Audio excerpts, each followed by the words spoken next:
janvier sur Europe 1. On avait envie de commencer cette année avec un peu d'optimisme. C'est pas facile de trouver des gens optimistes actuellement. Eh bien, j'en ai un, me semble-t-il, en face de moi dans ce studio. Bonsoir François Candelon. Bonsoir Isabelle. Vous êtes directeur monde du BCG Anderson Institute. C'est le think tank du BCG, qui est un cabinet international de conseil en stratégie. D'abord, en 2 mots, pour que nos auditeurs vous situent bien, votre job, ça consiste en quoi ? Mon job, ça consiste à essayer de comprendre le monde tel qu'il est et à dépasser les chiffres pour essayer d'arriver vraiment à comprendre les leviers qui sont en train de le transformer. Donc vous êtes donc un grand observateur, un grand expert de ce monde qui bouge. Vous avez occupé, je crois, des postes dans plusieurs pays d'Europe et en Chine. Absolument. Alors les Français viennent de dire au revoir à 2020. Ils ont beaucoup de mal à se projeter sur 2021. Il faut dire que cette crise, on n'en voit pas encore le bout.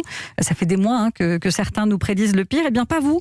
2021 sera l'année de la reprise. Vous y croyez ? Qu'est-ce qui vous fait dire ça ? Ce qui me fait dire ça, c'est que lorsqu'on regarde les chiffres en Chine, c'est ce qu'on appelle une courbe en V, mais millimétrée, quand on voit que le taux de chômage aux États-Unis, qui est encore assez élevé, mais est à des niveaux qui sont ceux qui étaient attendus pour la fin 2021, quand on voit le nombre d'entreprises qui aujourd'hui, par anticipation, essaient de rembourser leur PGE, je pense qu'on a ce qu'il faut pour avoir une vraie reprise. Je pense qu'on a confondu la profondeur du choc avec sa nature.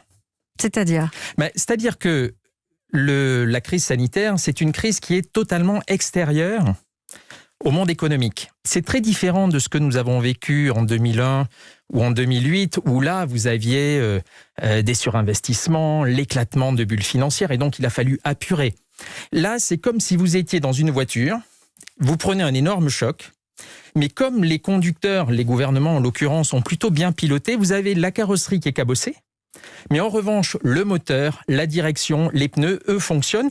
Et donc, on va pouvoir revenir sur la trajectoire initiale, celle d'avant la crise, à la vitesse à laquelle on était. Alors, ça ne veut pas dire qu'on est ravi déjà de la vitesse que l'on avait avant cette pandémie, mais en tout état de cause, ce n'est pas la pandémie qui va modifier cette vitesse à partir de 2021-2022. Là, vous nous parlez d'un rebond au niveau mondial. Ça donne quoi au niveau français ?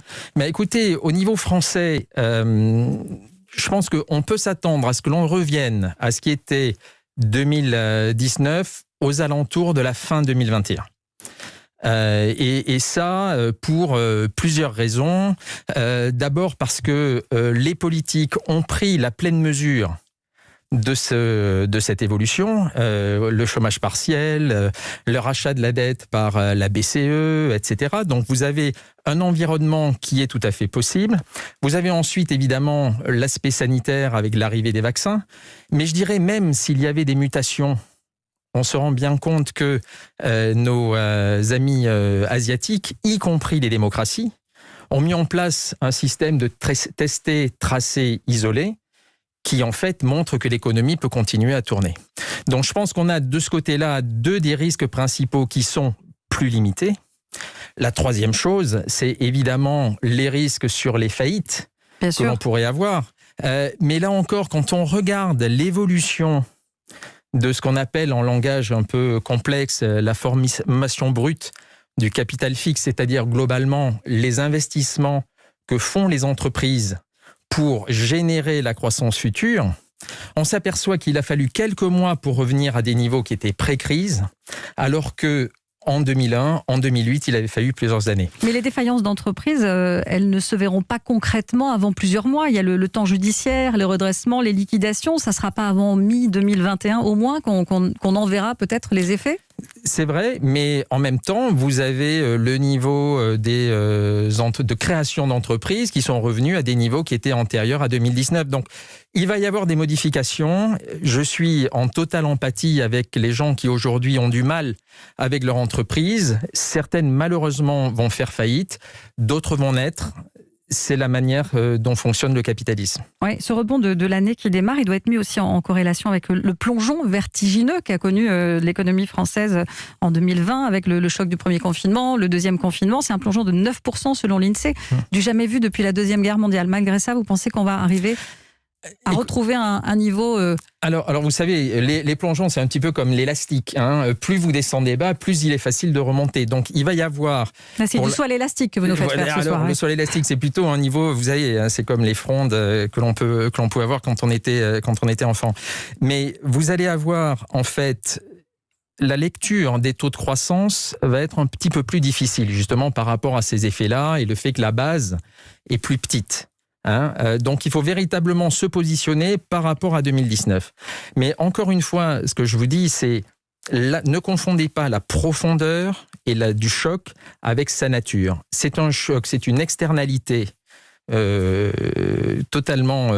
c'est totalement extérieur à ce qui avait été vécu, à la sphère économique. Et ça a été très bien géré, donc, très rapidement. Ça a été bien géré. Et je pense que maintenant, c'est à nous, consommateurs ou citoyens, de faire le job comme celui qui a été fait par les gouvernements et par, je dirais, les virologues. Parce que n'oublions pas que grâce à cette coopération internationale, on arrive quand même à avoir un vaccin crédible à une vitesse qui était inimaginable il y a encore quelques mois. Alors vous parliez des consommateurs, justement, quid de la consommation des ménages? On a vu mercredi dans notre grand débat sur Europe 1 que les Français n'avaient jamais autant épargné.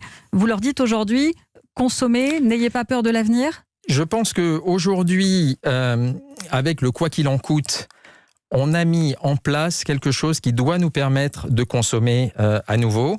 Je pense qu'il y a aussi, vous savez, chaque individu est à la fois consommateur, citoyen, salarié. En tant que consommateur, il faut y aller. Il n'y a pas de raison de ne pas y aller. En tant que citoyen, il va falloir comprendre aussi que les réformes ne vont pas pouvoir s'arrêter. Je parlais tout à l'heure de la trajectoire sur laquelle on se situait dans la voiture. Oui.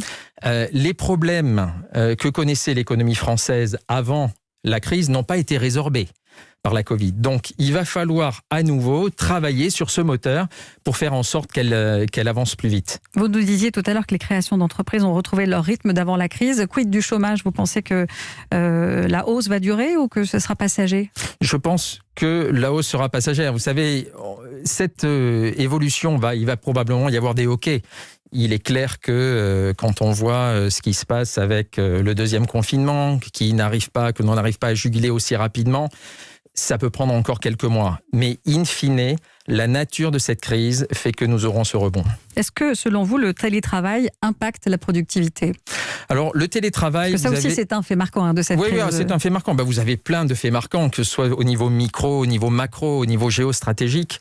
Mais au niveau micro, vous avez en effet le télétravail. Je pense que la réponse ici est assez complexe. Ça dépend des postes, premièrement, et ça va dépendre aussi de la durée. Ne sous-estimons pas la valeur à se retrouver ensemble pour la diffusion de la culture. Donc, pour certains, et à court terme, je pense qu'il peut y avoir une amélioration de la productivité. On verra sur le plus long terme, mais je pense qu'il est un petit peu tôt pour tirer tous les enseignements de ce que l'on a vu sur le télétravail. Et alors, est-ce que dans vos prévisions, vous prenez aussi en compte un éventuel rebond de la colère sociale qui pourrait de nouveau paralyser l'activité? Mais écoutez... Ça peut arriver. Ça peut arriver, mais c'est là où, et c'est peut-être mon vœu pour 2021, c'est que nous comportions en citoyens, que nous comprenions ce qui est en train de se passer et que donc nous embrassions les transformations qui vont être fortes. Parce que demain, et si on regarde à un peu plus long terme, vous avez une vague de transformation et de révolution technologique qui est d'une toute autre ampleur sur le tissu économique que celle que nous avons connue avec le coronavirus. Donc, je ne voudrais pas, et vous mentionniez tout à l'heure que j'avais passé de nombreuses années en Chine, je ne voudrais pas que l'Europe en général, la France en particulier, au début du XXIe siècle, ressemble à ce qu'a été la Chine au XIXe siècle. En 1850, c'était l'un des pays les plus riches du monde, c'était le tiers du PIB mondial. 40 ans plus tard, c'était l'un des pays les plus pauvres.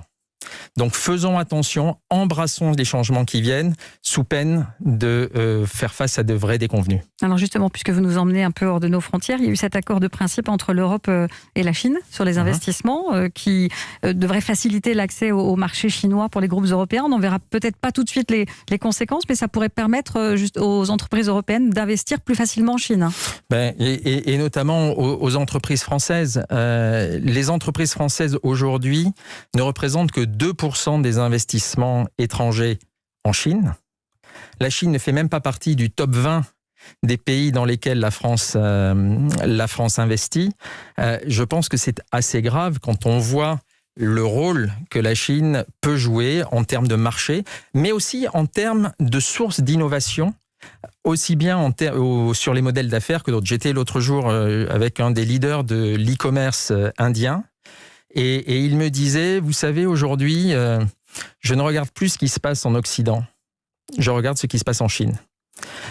Essayons quand même de sortir un petit peu de notre, j'ai envie de dire, arrogance occidentale et regardons ce qui se passe ailleurs. C'est un tort français aussi, peut-être, de ne pas assez se regarder en dehors de ses frontières. Alors le Brexit, ça y est, cette fois on y est. Rapidement, en quoi est-ce que ça peut booster ou ralentir notre économie ?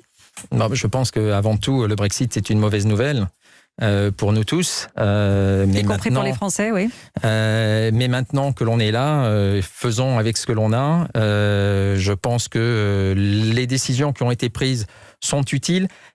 Regardons quand même qu'elles ne touchent que 20% du PIB britannique. 80% du PIB, ce sont des services qui sont assez peu touchés par cet accord. Il va falloir, au cours des prochains mois et des prochaines années, voir comment ça va fonctionner. Merci beaucoup en tout cas. Merci François Candelon d'avoir fait souffler un vent d'optimisme ce soir dans les studios d'Europe 1. Soyons optimistes. Vous savez, l'économie, c'est souvent autoréalisateur.